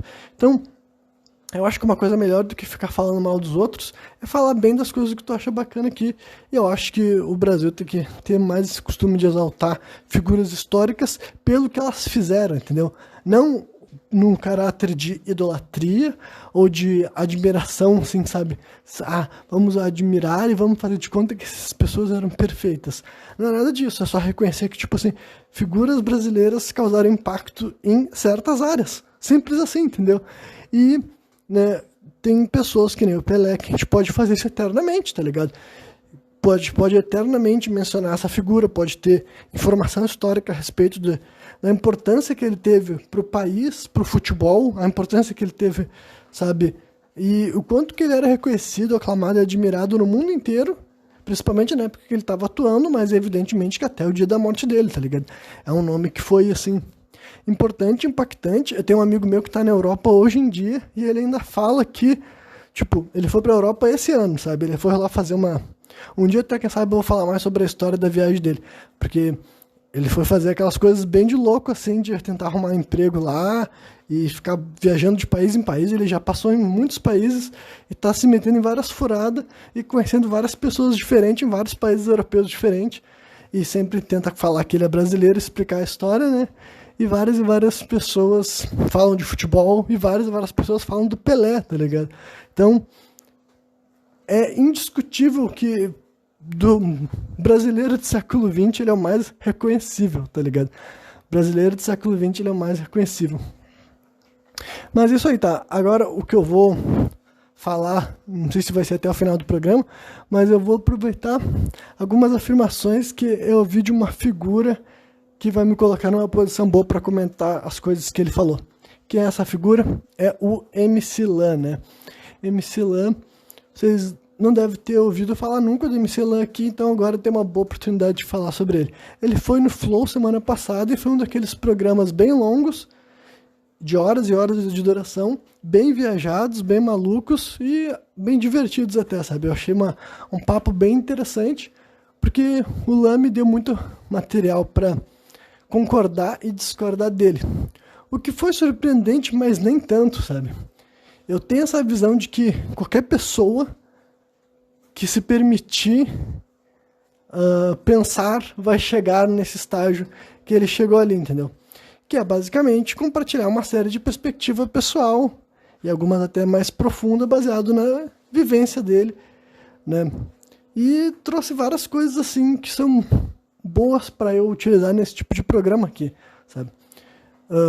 Primeiro, uma das coisas que vou falar de cara que eu achei mais interessante é que ele já comentou uma ideia que eu tinha tido, já tinha pensado se isso era uma possibilidade, sabe? Mas ele disse que quando ele estava querendo fazer sucesso, né? Que esse cara daí, pra quem não sabe, ele é um MC, né? E ele fez músicas principalmente Tipo, não principalmente, mas eu fiquei sabendo do nome dele provavelmente entre 2016, 2018 e 2019, sabe? Não sei se foi esse, de fato, o momento que ele fez mais sucesso, mas era um nome que chegava, ele fez vários funk de sucesso nessa época, e coincidentemente era uma época que até mesmo eu ouvia mais funk, porque eu andava com mais pessoas que ouvia, saía em algumas festas e tudo mais, então, ao contrário de vários MCs, esse é um que eu saberia dizer algumas músicas que ele cantou, sabe? Eu ouvi algumas músicas que esse cara cantou, então é uma coisa que já tem uma aderência minha a esse assunto envolvendo ele, mas também o fato de que ele disse que na hora que ele ia compor músicas, ele disse que fazia questão de tentar emburrecer o conteúdo que ele ia colocar, sabe? Ele mesmo que falou isso. É um negócio que talvez eu tentar sugerir sem nunca ter feito funk nenhum, eu ia me sentir meio desconfortável, ia sentir que as pessoas vão interpretar minhas palavras como quem quer subestimar o trabalho alheio. Mas ele, como um cara que fez funk, fez sucesso, ele tá falando isso, me permite só reproduzir e comunicar que sim, de fato, era um processo criativo que se ele fez, outras pessoas devem ter feito também, né? Porque eu pensava a respeito desse critério ouvindo músicas de funk mesmo, sabe? Várias vezes ouvindo funk, eu tentava imaginar o porquê de fazer sucesso, né? Visto que eu não era o público-alvo, mas eu sempre fui uma pessoa flexível, eu nunca fui uma pessoa de reduzir as experiências. Pelo contrário, eu gostava de compreender por que os fenômenos acontecem de fato, sabe? Sempre tem razões, né? Então, sempre teve coisas muito fáceis de ser identificadas, sabe? O poder que o funk tem na questão, assim, de incentivar as pessoas a dançar, mas especificamente uma dança específica, digamos, especificamente uma dança específica. Eu já falei aqui algumas vezes que eu considero um funk um gênero erótico, sabe? Ele não teria que ser, mas eu acredito que ele vestiu essa camisa e, a não ser que houvesse realmente, assim, uma progressão do cenário, né, ou até, quem sabe, evolução do cenário, o funk ainda é um gênero que eu acredito que ele tá na seara do erótico, e para a pessoa fazer um funk livre dessa, assim, como posso dizer assim, vou até definir como uma limitação, entendeu? Para fazer algo livre dessa limitação, essa pessoa tem que fazer um esforço consciente, sabe? Ela tem que trabalhar especificamente as letras e tudo mais, né? Porque se tu for ver os termos, as expressões que são repetidas, as danças que são repetidas e o estilo de batida que são repetidos, muitos deles convergem para a ideia do erótico, sensual, como vocês quiserem, né, definir. Só que além desse aspecto, também tem a parte da letra mesmo, que várias pessoas, assim, né, muitas pessoas podem simplesmente reduzir, e eu não tô falando aqui nem como alguém que gosta, sabe? Tipo, não é necessariamente sobre eu gostar ou não gostar de funk, não é simplesmente qualquer letra, que nem as pessoas falam, pro funk fazer sucesso, tu escreve qualquer letra. Tipo, não é exatamente isso, é quase isso de um ponto de vista, assim, que é difícil saber qual é a letra, o termo, a expressão, a frase, de vez em quando, que tem que ser repetida para fazer com que uma música do funk brasileiro faça sucesso. É difícil saber. Mas tem umas que tem mais estrofes, tem umas que tem mais letras, tem umas que tem menos, tem umas que repetem mais certas palavras, tem umas que repetem menos, né? E no caso do MC Lan, especificamente, ele falou que ele achava que ele tinha que reduzir e emburrecer as coisas, sabe? Era a mentalidade que ele adotava para escrever, e ele também definiu que aquilo tudo era um personagem, sabe? Ele falou o nome dele de verdade, que é Caio, e ele disse que o MC Lan e o Caio nunca foram a mesma pessoa. Ele disse que ele era um cara mais introvertido, ele era um cara... Diz ele que era um cara nerd, que não tinha, assim, sucesso com o público feminino, sabe? Toda a imagem do... Tipo, quando ele era mais jovem, né? Evidente que quando ele tava fazendo sucesso, as coisas tinham mudado. Mas ele disse que o MC Lan era uma representação do que ele achava que ia dar certo como funkeiro, entendeu? E na visão dele, de alguém que foi um MC, ele mesmo disse que para ele conseguir fazer aquilo lá, ele tinha que emburrecer. Ele tinha que tentar não passar uma mensagem muito avançada, ele tinha que tentar não ter uma ideia muito louca, ele tinha que ser um bagulho bem bizarro, engraçado e vulgar, né? Ele sempre falou que ia para as palavrões e tudo mais. Então, eu achei interessante que, ouvindo da boca dele, tive confirmação de uma indagação que eu já tive refletindo sobre isso. Eu pensei assim, será que para escrever funk, porque eu tentando utilizar a minha mente, eu jamais conseguiria escrever um funk, entendeu? Eu tentando observar os funks que deram certo e tentando utilizar a minha forma de trabalhar com a arte para tentar reproduzir aquilo, eu não conseguiria. Mas agora, a partir do momento que eu entendi que para tu chegar àquelas letras, tu tem que vir de de um personagem ou de uma personalidade. Não obrigatoriamente, eu imagino que isso não é o processo criativo de qualquer MC, mas eu imagino que alguns MCs devem ser assim mesmo, sabe? Deve ser assim mesmo, porque é um negócio que tu vê o que tá fazendo sucesso ali, tu pensa, bom, qual foi o processo criativo? Por trazer, eu pensava, pelo menos, sabe? Porque tem que ter tido um processo criativo, sabe? Mesmo, sabe? E eu duvido, e eu realmente achava que não podia também ser uma coisa tão vulgar como algumas pessoas teorizam. Deve ter também, sabe? Deve ter alguns funks que fazem sucesso que são completamente assim, o cara que escreveu, que compôs a letra, não tinha muita ideia, ele só jogou palavras específicas ali, talvez coisas que ele já ouviu outras pessoas falando e achava que ia dar certo, e a batida carregou a letra, sabe? Alguma coisa assim nessa questão, mas eu acho que várias outras, por mais que sejam percebidas como escrotas por muita gente, de vez em quando até por mim, e de vez em quando até por gente que gosta, sabe? Tem gente que gosta e curte aquela música, ele acha aquela música meio escrota, mas ainda assim não deixa de se divertir com ela, de gostar com ela, sabe? Então, veio essa visão de alguém que fazia funk, sabe? Que dizia assim, pra fazer aquilo lá eu tinha que, sabe, reduzir tudo, deixar as coisas bem estúpidas, bem burra, e ele tinha essa ideia e aparentemente deu certo, né? E daí, o bom de ter falado sobre essas questões do MC Lan é que ele me coloca na oportunidade também de comentar de outras coisas, porque dá pra perceber através do discurso dele que, de certa forma, ele sente que ele foi, assim, injustiçado pelo movimento do funk, especificamente, sabe? Do cenário, embora ele mesmo diga que ele parou de fazer o tipo de música que ele fazia porque ele quis, né? Não é como se ele não pudesse continuar fazendo, ele disse que preferiu parar de fazer e tem outras ideias de trabalhos artísticos que ele quer trazer ao mundo ainda, né? Trabalhos musicais especificamente. Só que daí tem duas coisas assim, né, que te dá para apontar sobre esse discurso. Em primeiro lugar é que a razão pela qual ele não gerou um reconhecimento através desse tipo de obra é bem óbvio que também é um problema da cultura do funk, que eles criaram um estilo musical que praticamente não aceita, não tolera longevidade, tá ligado? É uma questão também que faz parte da identidade do funk. Pode mudar algum dia? Pode. Eu não sei se existem festas que o propósito dela é só tocar funks antigos, mas sempre, mesmo sem ser uma pessoa que consumia funk, conversando com pessoas que iam em festas que tocavam funk, quase sempre era música da atualidade, sabe? É um gênero que se fez assim, sempre consumindo as músicas que saem, e não tem muito assim a ideia de, sabe... Imagino que os artistas cantam suas músicas de todas as épocas, claro, né? Mas, de modo geral, o público não tem esse hábito, então eu imagino que é por isso que... Ele até citou funkeiros mais antigos, né, como por exemplo Catra e tudo mais, né? Esse sim foi uma espécie de precursor, porque o Lan, ele também dá pra ver que ele tinha uma questão assim de que, como ele achava que ele tinha sido injustiçado, ele que ia se dar o próprio respeito, sabe? Dizendo que ele foi pioneiro em diversas coisas, que ele e alguns outros MCs que ele citou é que tornaram o funk mais popular e permitiu que o funk fosse o gênero mais popular do Brasil já faz alguns anos, digamos assim. Olha, eu não sei exatamente como que foi, quais são os anos, quais são as músicas, sabe, que dá pra dizer que fez com que o Condzilla se tornasse o maior canal do mundo, que até onde eu sei, não sei se ele é o maior canal do mundo, mas talvez seja, né, em questão assim, de inscritos.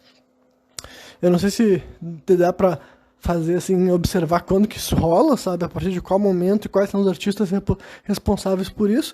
Definitivamente deve ter sido um coletivo, só que daí o que eu ia aproveitar esses comentários do Lan é que dizer assim, ele quis fazer uma coisa que eu já vi vários artistas querendo fazer, que é se descrever de uma espécie assim de ovelha negra ou algo que tipo, de alguma forma pode ser considerado underground. E, tipo assim, infelizmente tu não pode vestir as duas carapuças, tá ligado? Tu não pode também se auto-intitular alguém que é underground e ao mesmo tempo tu foi um dos maiores, porque ser um dos maiores já evidencia que tu foi exposto, sabe? Tu não pode ser as duas coisas ao mesmo tempo, simples assim. Então ele tem que escolher se ele foi um dos maiores MCs durante o período que ele existiu, né? Musicalmente falando, né? Que ele compunha as músicas dele. Ou se ele não... Aí, se não for o caso, dá pra dizer que ele foi underground, entendeu? Porque não tem como ter sido os dois simultaneamente, né? E usando de exemplos assim, da cultura nacional muito anteriores a ele, que de fato são os precursores disso e permitiram que outros gêneros ditos assim como marginalizados e periféricos, e que eu não tenho dúvida de que essa é a origem do funk, mas faz bastante tempo que o funk teve sua origem, né? Então, é uma coisa que eu já apontei diversas vezes aqui, o funk não pode ainda se vender em 2024 como um gênero underground ou malquisto, sabe? Pode ter partes tipo assim, dos conglomerados de comunicação que tem suas outras preferências. O estilo musical preferido dos investidores do Brasil é o sertanejo, sabe? E isso provavelmente nunca vai mudar, né?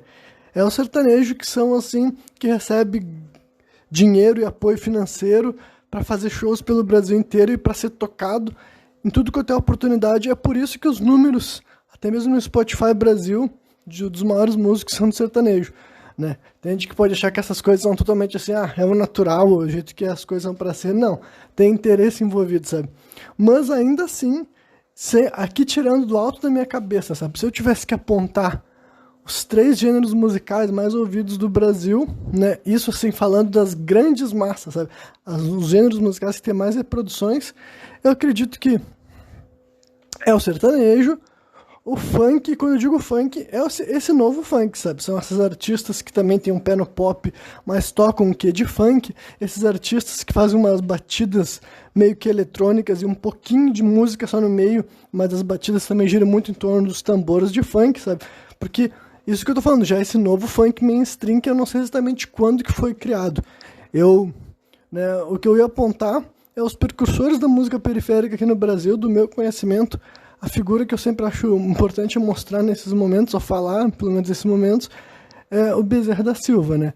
O Bezerra da Silva, sim, é um artista que foi genuinamente underground. Eu conheço o nome dele só porque ele era reproduzido dentro das próprias comunidades.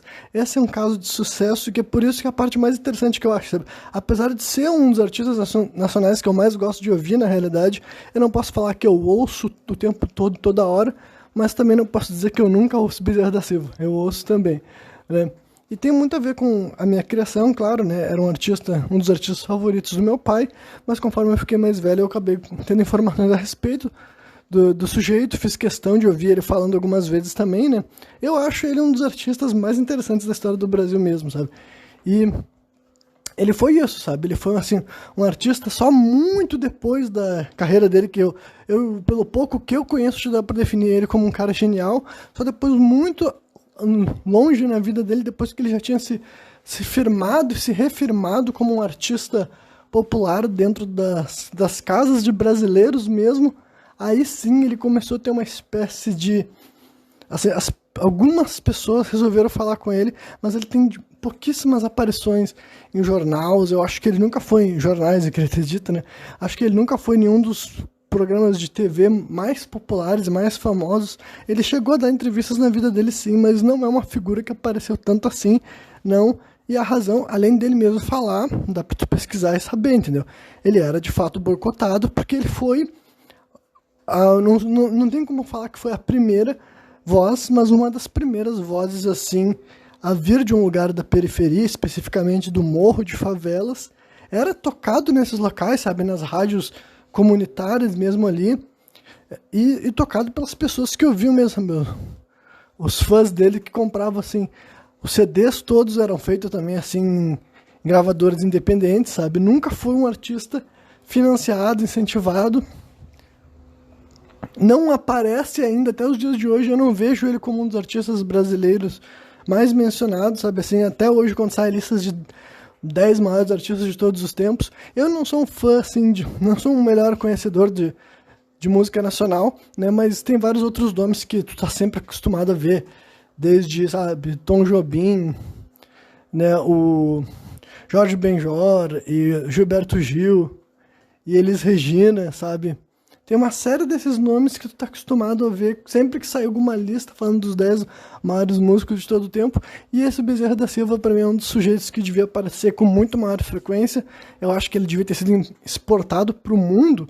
É um desses exemplos que eu falei, se o Bezerra da Silva fosse americano, ele já tinha sido exposto para o mundo inteiro a goela abaixo, sabe? É o tipo de figura que dá para fazer documentário, dá para fazer vídeo, dá para fazer filme, sabe? Dá pra fazer muito conteúdo, dá simplesmente fazer um festival, dá pra mencionar o nome dele, mostrar a cara em telão, sabe? É um sujeito, assim, que o impacto que ele teve pra música periférica, eu acho que não tem como ser reproduzido, só foi, tipo assim, ele é uma fundação que vários outros artistas aproveitaram pra construir em cima do que ele fez para conseguir depois chegar novos artistas, até chegar ao ponto que arte periférica, na minha opinião, pode ser chamada de mainstream, como por exemplo o funk, o rap, o trap, sabe? Todos esses gêneros musicais, hoje em dia eu considero eles mainstream aqui no Brasil, sabe? Não dá pra dizer que são gêneros boicotados, não dá pra dizer que eles não são representados em festivais, que esses músicos não são convidados, sabe?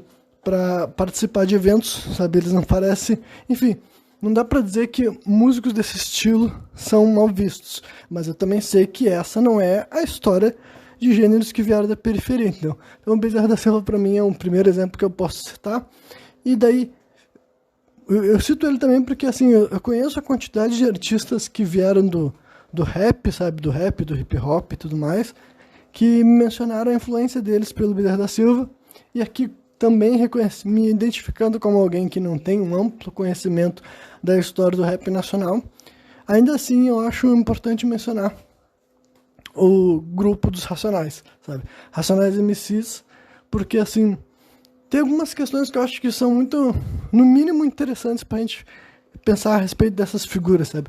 Eu sei que até o nome desse artista pode ser um pouco polarizador hoje em dia, a figura do Mano Brown pode ser meio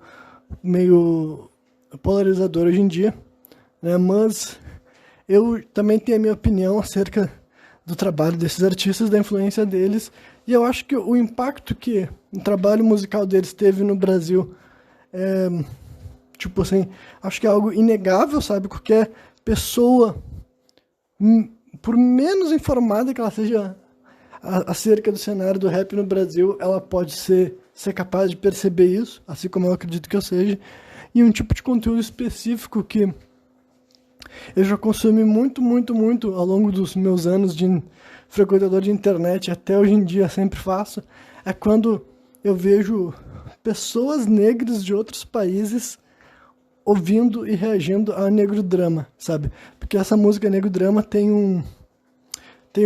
uma versão específica dela, um clipe dela legendado de uma performance dele em São Paulo, que está legendado em inglês.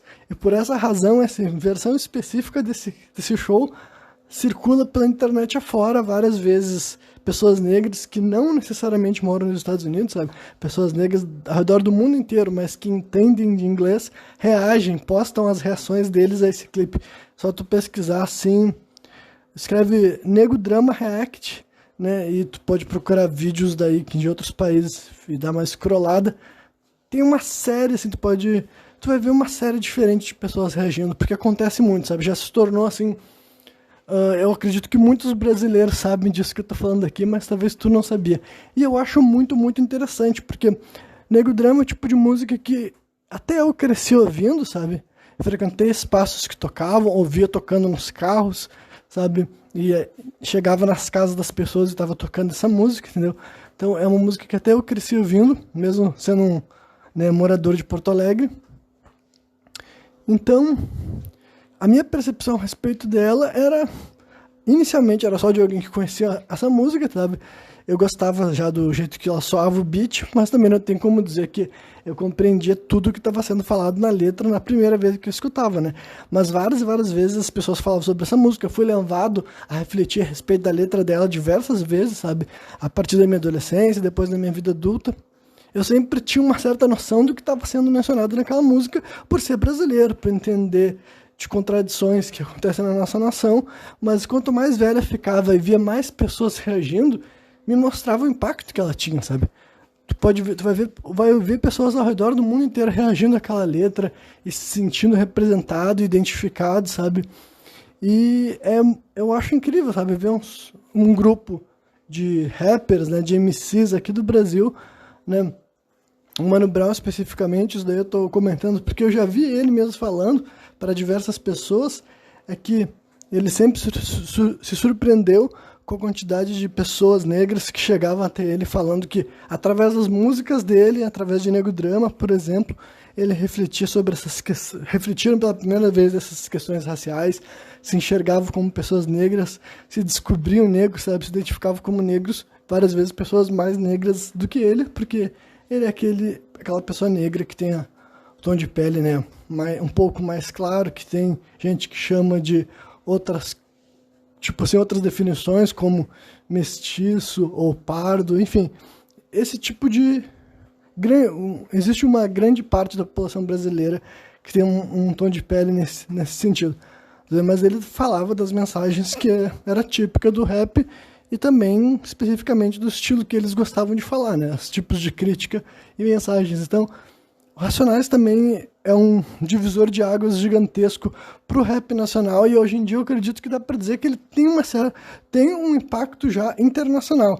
Mais uma vez, a mesma questão do Bezerra da Silva, sabe? Se fosse um artista internacional, Racionais MC, tipo, se fosse um artista dos Estados Unidos, por exemplo, Racionais MC teria um destaque que grupos que nem NWA, sabe, tiveram, ou no mínimo que nem os rappers dos anos 90 dos Estados Unidos, sabe, que nem Dr. Dre, Snoop Dogg, que nem... que surgiram nos anos 90, no caso, tô falando. O Dr. Dre, no caso, ele já fazia parte do NWA, né, o Ice Cube também, vários desses artistas que seguiram carreira solo depois, enfim, né, e o Tupac, né, óbvio, né, e vários desses artistas que, na cultura norte-americana, e eu não estou dizendo que todos esses artistas sejam bem representados e idolatrados lá nos Estados Unidos. Eu também imagino que, da mesma maneira que o Mano Brown é polarizador aqui no Brasil, o Tupac Shakur também é ou era polarizador lá nos Estados Unidos por causa de várias questões, né? Então, mas como eu falei aqui, cada pessoa pode ter uma opinião a respeito do que tu acha que a figura do Mano Brown representa, mas o que tu não pode discutir é que ele e os Racionais, como um todo, impactaram a música nacional brasileira, sabe? Também tiveram uma origem assim, sabe, de não ser amplamente disseminado, nunca foi um artista assim totalmente das rádios.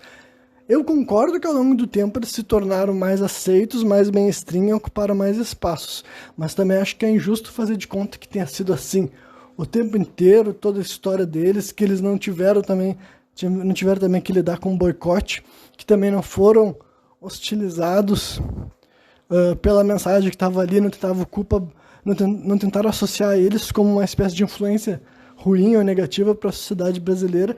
Teve essas espécies de perseguições que acontecem com a arte que tem origem na periferia, sabe?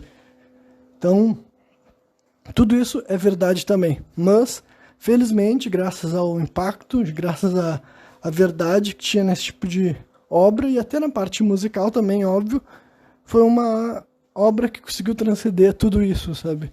E conseguiu se imortalizar e se tornar um marco na nossa história e permitir que no futuro novas artes periféricas tivessem a possibilidade de conseguir maior visibilidade. Então eu fiz toda essa caminhada para dizer que o Lan não pode mais se enquadrar nessa questão, sabe? Ele já chegou num mundo onde muitas outras pessoas tinham permitido que gente com a aparência dele, gente que cantava as músicas que ele estava cantando, teria uma exposição muito maior, tá ligado? Então, assim, se todos esses artistas que eu citei e vários outros que eu não sei o nome, por não ser um profundo conhecedor da música brasileira, se eles não tivessem estado aqui antes e não tivessem tido que cantar várias outras letras antes, sabe? Então, tipo, para hoje em dia, o funk ter a liberdade de falar o que ele fala, os temas que ele fala, e ainda assim ser considerado um gênero que deve ser exposto e deve ser propagado, deve aparecer em shows e festivais, e, sabe, e ter exposição com tudo o que ele traz através das suas mensagens, tem que reconhecer que muito antes disso, sabe, o Bezerra da Silva não falava Claro que toda a lírica, a estrutura era completamente diferente, entendeu? Mas o ponto é que ele era considerado marginalizado, sabe? Sem ele ser algo assim de vulgar ou profano ou com obscenidade explícita, sabe? Só por causa de quem produzia, entendeu? E é claro que tinha outras coisas a mais. Eu também acho que ele era um artista que soube implementar crítica e sabia muito bem o porquê que ele estava sendo, sabe, hostilizado ou estigmatizado pelas grandes gravadoras. Ele sabia que era pelo fato dele ser uma pessoa pobre, uma pessoa negra. É evidente que ele tinha essa noção, essa concepção, sabe, do fenômeno que aconteceu com ele. Eu realmente acho aquela capa que ele tá, tipo, na capa do disco dele, ele tá numa posição como se ele estivesse sendo crucificado, sabe, segurando 2 armas na mão. Eu acho que aquela capa é uma das coisas mais, assim, sabe, 100% true gangsta, true rock and roll, sabe, true transgressor, sabe, com true quer dizer verdadeiro, sabe. É uma imagem totalmente, assim, a definição do que é um artista contra o sistema, fazendo coisas que o sistema fica horrorizado, sabe? Pelo fato dele ser um homem negro, um homem pobre, utilizando uma imagem, provavelmente uma imagem cristã, sabe? E eu não acho que ele estava fazendo isso para profanar o sagrado, sabe? A intenção dele era chocar justamente as pessoas que já não gostavam dele. Então, um homem negro com 2 armas na mão numa cruz, tá ligado? Cara, isso daí sim, na época que essa arte foi concebida, sabe? Isso era tudo isso que eu falei antes, sabe? Isso é o verdadeiro gangsta, o verdadeiro rock and roll, rockstar, sabe? O verdadeiro espírito transgressor que vários estilos musicais hoje em dia não tem a menor coragem de chegar tão longe assim. Então, é disso que eu tô falando, sabe? Ter tido esse tipo de artista lá atrás com essa disposição de chutar o pau da barraca, sabe? E permitir que mais coisas fossem feitas depois, sabe? Fez com que várias outras obras que também foram hostilizadas, sabe? O funk, que também foi muito mal visto, muito mal percebido, ele rompeu barreiras, sabe? E hoje em dia ele tá aí como um gênero mainstream, sabe? E com várias contradições também, com vários problemas, mas eu acho que eu já fiz outros programas que eu falo sobre isso. Então nesse programa aqui eu não preciso mencionar muito, né, mas é algum exemplo de alguns artistas que eu acho, esses daí que eu falei de antigamente, que podem ser considerados até, sabe, que são injustiçados, sabe? E artistas modernos que não reconhecem o quão, tipo assim, tudo que permitiu, tudo que foi feito para que hoje em dia eles pudessem fazer obras que nem são duradouras, mas mesmo sem ser duradouras, mudaram a vida dessas pessoas, sabe? Permitiram eles alcançar uma renda, um sucesso financeiro, para mudar de uma situação que antes eles não achavam que isso poderia acontecer. Então, né? Bom, pro meu arco musical desse programa Sem Contexto era isso. E agora, para a última questão cultural do nosso país que eu vou levantar neste programa aqui, feito para gerar reflexão, até mesmo uma autocrítica quando necessária, é um ponto da nossa sociedade que honestamente eu não vejo quase ninguém abordando frontalmente como eu vou fazer aqui. E esse meu raciocínio eu tenho guardado faz algum tempo. E ele foi provocado quando eu vi que 2 grupos bem distintos abordam uma questão de uma ótica idêntica, que tanto homens que se identificam daquele movimento Red Pill, quanto mulheres que se dizem parte de alguma vertente do feminismo, elaboram críticas à pornografia da mesma forma e têm os argumentos que têm a mesma base, fundamentam assim as mesmas linhas de raciocínio, pregam a mesma lógica de dessensibilização. Então, provavelmente, essas pessoas devem estar se educando por estudos parecidos. E eu já fiz um programa só sobre pornografia, quem quiser ouvir minha opinião sobre isso, pesquise aí. Eu não me lembro o número dele, mas escreve Sem Contexto, pornografia, tu vai encontrar. E lá eu falo um pouco, na verdade falo bastante sobre essa questão, só que dessa vez aqui eu nem vou ficar contra-argumentando essa lógica da dessensibilização. E só para deixar bem claro, eu vou falar porque rapidamente dá para dizer o seguinte: não é porque definitivamente deve ter algumas pessoas que passam por esse processo daí, só que agora eu conheço uma série de pessoas, e quando digo uma série de pessoas, eu incluso, que assistem pornografia e que não é porque em algum momento da tua vida tu pesquisou certas coisas que podem ser consideradas mais pesadas, que tu foi nessa linha reta constantemente. Eu já disse que quando eu particularmente tinha vontade de ver coisas diferentes na pornografia, até coisas que podem ser consideradas, sabe, sei lá, não vou nem usar um adjetivo que as pessoas podem quantificar. Só que eu fazia isso quando eu era mais jovem e realmente tinha curiosidade, tinha interesse para saber, para ver certas coisas, porque honestamente não é como se eu fosse ver e viver tudo que existe nessa vida, né? Só que daí, passado essa curiosidade para ver certas questões, até a respeito, sei lá, eu não vou ficar descrevendo tudo que já tinha me passado curiosidade. Quando essas curiosidades eram saciadas, isso não fazia com que eu tinha vontade de ver cada vez mais e até os dias de hoje, quando eu tô indo atrás de pornografia, se eu não conseguir, tipo, eu não assisto nem mais uma pornografia que é um homem e uma mulher, ou duas mulheres, porque tem que ter mais coisas e mais pessoas, e enfim, isso daí pode acontecer para certas pessoas, mas definitivamente não é para todos os seres humanos mesmo, tá ligado? Eu sei que eu não sou o único, eu sei que tem vários caras que assistem, tipo, deve ter gente que é que nem eu, tá ligado? Que deve ter algum espectro de estilos de pornografia que essa pessoa assiste e não necessariamente ao longo da vida ele vai se desensibilizando e querendo coisas maiores, mais pesadas, mais violentas, mais gráficas ou com mais quantidade, mais conteúdo, sabe?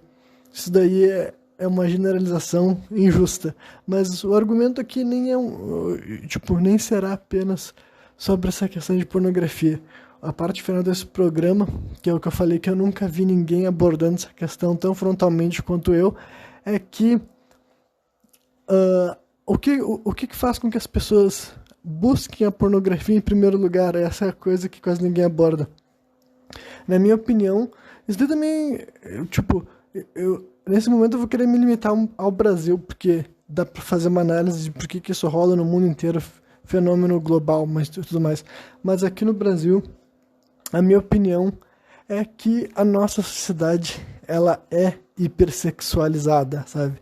É isso que eu vou apontar como assim, uma ferida que ninguém mete o dedo, e eu vou terminar o programa levando as pessoas a refletir sobre isso. Porque assim, por que existem certos comportamentos, certas lógicas, até eu vou dizer coisas bem ruins, tá ligado? Eu vou até dizer que, tipo assim, até o fato de existir abusadores, e quando eu tô falando abusadores, realmente tem uma série de, tipo, diferente de abusadores, tá ligado? Tem vezes daquele que é mais, assim, horroroso, que é gente que abusa de membros da própria família, né? Um abuso sexual, digamos assim, mas até chefes ou patrões ou gente com cargos específicos que sentem que pode chantagear as pessoas para transar com eles, ou também, enfim, né? A lógica que, enquanto eu crescia, ainda praticamente não havia nenhuma crítica à lógica de homens que achavam que embriagar mulheres ou drogar mulheres para fazer com que elas aceitem mais facilmente ir para a cama. Várias pessoas não problematizavam isso. Enquanto eu estava crescendo, foi só quando eu já estava, sei lá, no final da minha adolescência que eu comecei a escutar da boca de outras pessoas essa ideia de que não, tu não deve, tipo assim, utilizar uma bebida alcoólica ou outra substância para tornar uma pessoa mais sugestionável. É uma espécie também de abuso, sabe? Todas essas lógicas que só agora a gente está começando a falar algo diferente, sabe? O Brasil sempre foi um país extremamente sexualizado, e daí assim, e quando eu digo assim, por exemplo, é que eu quero deixar bem claro que essa crítica se estende ao passado do Brasil, só que também se estende ao presente dessa nação, tá ligado? Essa sexualização, ela só migrou, ela só modificou-se, porque na realidade, o que eu tô querendo dizer com uma sexualização? Eu quero dizer elementos da nossa cultura, da nossa nação, tanto das coisas que são, assim, o entretenimento que as pessoas consomem, o jeito que as pessoas escolhem se pronunciar sobre as questões, o jeito que as pessoas escolhem se expor, sabe? Tudo isso. O O Brasil, assim, eu acredito, na minha opinião, acho que é um país muito sexualizado, sim, sabe? E como eu disse, já era antigamente essa sexualização, tem gente que pode achar que é um fenômeno moderno. Eu não acho que era, e eu acredito que parte era por causa, assim, realmente, assim, da educação, sabe? Das expressões que as pessoas falavam e dos seus comportamentos também, sabe? Porque o que eu tô falando aqui não é para deixar bem claro que não é, assim, uma espécie de deixar bem claro que eu não tô falando assim, que nós temos que ser puritanos ou conservadores de alguma espécie, mas nós temos que ser responsáveis, entendeu? A gente tem que entender o que a gente escolher se expressar de uma forma ou de outra, sabe? Eu vou falar vários exemplos, sei lá, linguajar que as pessoas se sentiam confortáveis para falar na frente de seus filhos, ou até mesmo o que quer incentivado, sabe? O que os pais de antigamente resolviam conversar, incentivar, estimular para os filhos, mostrar para os filhos, falar para os filhos, sabe? O que tipo de valor, que tipo de conscientização esses pais faziam, e se não fossem pais, ia ter alguma outra figura mais velha para fazer alguma espécie de orientação. Irmãos, tios, parentes, avós, tá ligado? Até amigos mais velhos também.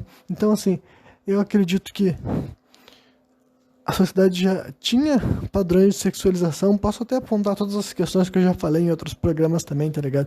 Coisas que a gente via nos, tipo assim, nos programas dos anos 90, sabe?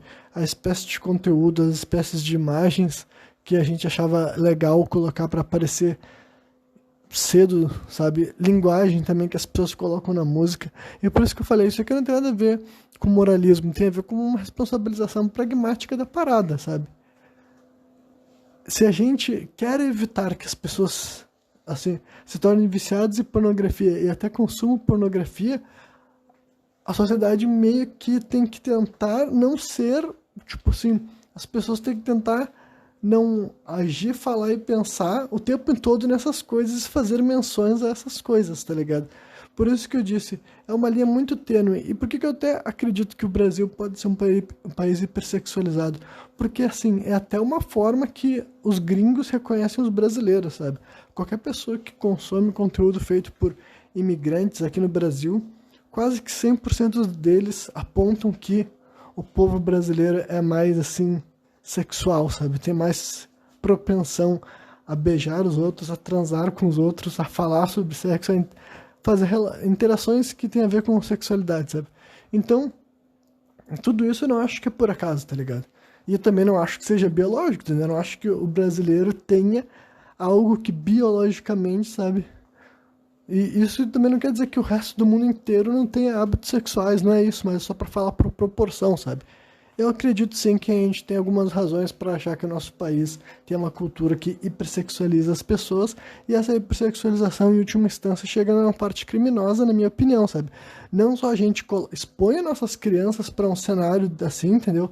Porque a gente estimula, incentiva e coloca eles assim, não tem essa distinção do que é erótico e do que é inocente, digamos assim, coloca crianças em cenários de sexualização. E sim, eu já falei aqui uma vez e eu vou falar de novo, não é assim, não é querer justificar a pessoa ter um pensamento, não é querer justificar a pessoa ter um pensamento, é só ser honesto e sincero sobre sabe, o que é uma coisa erótica, sabe? Era a famosa história da boquinha da garrafa. Se ninguém entende como era doentio e perturbador que tem existido uma cultura nesse país que consistia em colocar uma garrafa, sabe, de vidro, uma garrafa PET, e mandar uma criança ficar ali em cima, se requebrando em cima daquilo lá, sendo que tudo isso tem a ver com um contexto, tipo, erótico, sabe, não é, tipo, não tem, aquela pessoa fica falando assim, mas isso daí tá na maldade daquela pessoa que tá vendo isso. Não tá na maldade da pessoa que tá vendo isso, tipo, parem de ser idiotas, tá ligado, ou se fazer de besta, não é, vocês tem extremas diferenças entre duas coisas, sabe? Existe coisa que tem um teor sexual, tem um teor erótico, e a nossa cultura sempre fez questão de não rolar essa distinção. E até o dia de hoje as pessoas têm essa falta assim, de responsabilidade, na minha opinião, entendeu? Então eu acredito sim que as pessoas têm que, se é para tentar fazer uma crítica ao comportamento que faz, tipo assim, ao fato pragmático de que tem pessoas que consomem pornografia e tem pessoas que se tornam, inclusive, viciados nisso. Isso é um fato, então, mas o que causou esse fato acontecer, entendeu? Será possível que a gente tenha uma cultura que, de certa forma, incentiva isso? Leva para esse lado? Joga as pessoas em direção a esse tipo de coisa, sabe? Ou será que nós temos uma sociedade que não existe muito respeito, muito decoro, muita vontade, assim, sabe? E como eu falei algumas vezes quando eu falo da questão da linha tênue, é que eu entendo todo o conservadorismo hardcore que existe, assim, sabe, em países que eu não vou citar nomes, mas tem países do Oriente que são assim, né, de diferentes vertentes de linha de raciocínio, né, mas só para deixar um pouco enumerado, tem tantos países assim asiáticos quanto países árabes que podem ter uma certa conduta com relação a essas coisas que são mais conservadores ou retrógrados, dependendo do teu ponto de vista, com relação ao Brasil. Então, eu não estou querendo jogar o Brasil para esse lado todo também. Mas agora, se o mundo inteiro que vem morar aqui no Brasil, todas as pessoas, sabe? Não importa se a pessoa é um europeu, vem morar no Brasil, um americano vem morar no Brasil, né? Americanos um pouco menos, eu confesso que é a cultura que tem menos choque com a gente, no final das contas, acabam sendo o pessoal dos Estados Unidos, pelo que eu percebo, sabe? Porque europeus, independentemente de qual país da Europa a pessoa venha para cá, ela nota a diferença, asiáticos, árabes, evidentemente vão encontrar também pessoas que vêm da África, também notam diferença aqui, também falam que o povo brasileiro é muito mais liberal e falam muito palavrão, tipo, com extrema frequência. Outra coisa que eu falei aqui, sabe? Cara, não é um bagulho que eu me acordei e resolvi pensar sobre essas coisas. Eu penso sobre essas coisas constantemente. E não quer dizer também que eu não fale certas coisas. Embora que nesse programa, tipo, eu não sou uma pessoa assim que jamais falo palavrões, mas eu tento não fazer, tipo, eu tento não recorrer a falar sobre órgãos genitais o tempo inteiro, toda hora, sem qualquer razão que seja. Porque é uma coisa que também já entrou no minha linha de raciocínio, sabe? Tipo, talvez seja um país que vulgarizou tudo, sabe? De uma forma natural ou artificial, sabe? Não importa se essa coisa foi programada, projetada, ou foi só uma forma que o país se expressou. Eu reflito sobre essas questões e penso assim, bom, se todo mundo que vem morar no Brasil fala que as pessoas são mais sexuais, talvez seja um fato, sabe? Então, se no futuro a gente não quer ser um sinônimo com isso, ou talvez as pessoas queiram, sabe? Talvez os brasileiros queiram, sabe? Mas depois não dá pra reclamar, tá ligado? Não dá pra reclamar sobre os estereótipos. Por exemplo, existe estereótipo lá fora também, que os homens brasileiros são mais, tipo, vão dar em cima de ti, mulheres brasileiras são mais fáceis. Tem essa espécie de estereótipo, sabe? Que não dá pra gente também ficar assim, não, eles estão nos julgando se for isso que a gente quer pro nosso país, se é essa identidade de nação que o brasileiro quer construir, sabe? Então por isso que eu disse que é uma linha muito tênue, sabe? Da mesma maneira que eu não quero que a gente seja algo extremamente ultraconservador, eu não vejo motivo pra gente ser uma nação hipersexualizada, sabe? Que não vê responsabilidade na hora de se expressar, ou na hora de se vestir também, sabe? Que não temos nenhuma espécie de decoro, sabe? Que acha que tu pode falar como tu quiser em qualquer ambiente, pode falar como tu quiser na frente dos teus filhos, porque, né, tu não se preocupa com o que falar sobre essas coisas, sabe?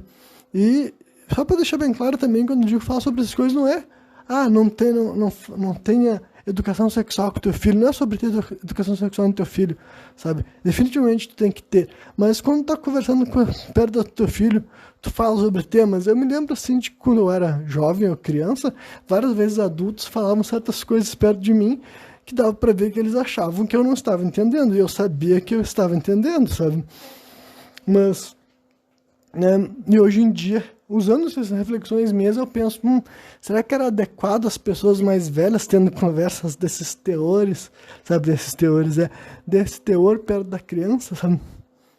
O que vocês acham, sabe? Realmente é uma reflexão, sabe? Eu tenho uma certa visão no momento, eu posso mudar no futuro, sabe? Eu posso no futuro resolver, não, realmente o Brasil deve ser assim e deve ser cada vez mais, sabe? A gente tem que sexualizar absolutamente tudo.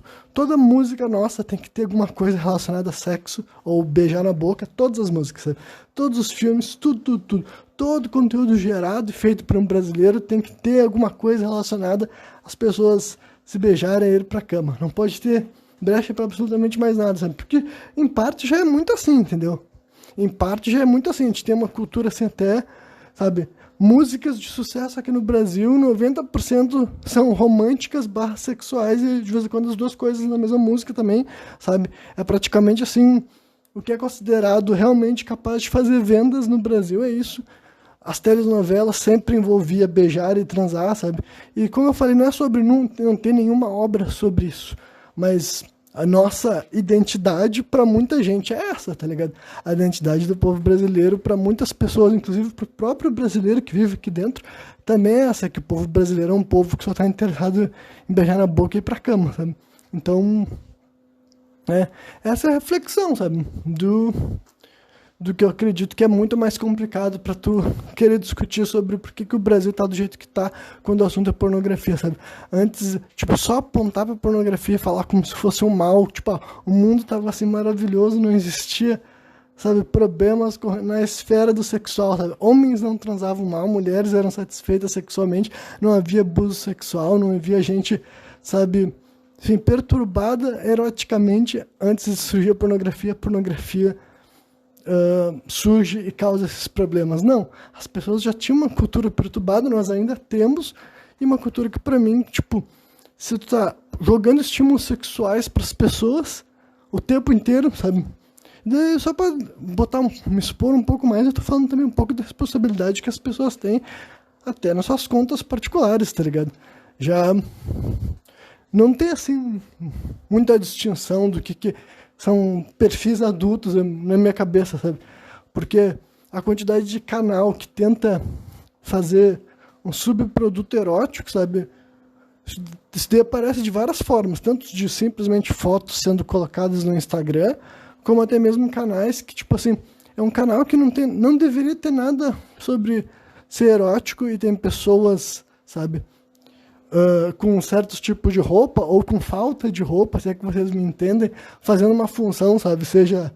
Enfim, é o tipo de coisa que tu vê, assim, eu posso também falar da Twitch também, tá ligado?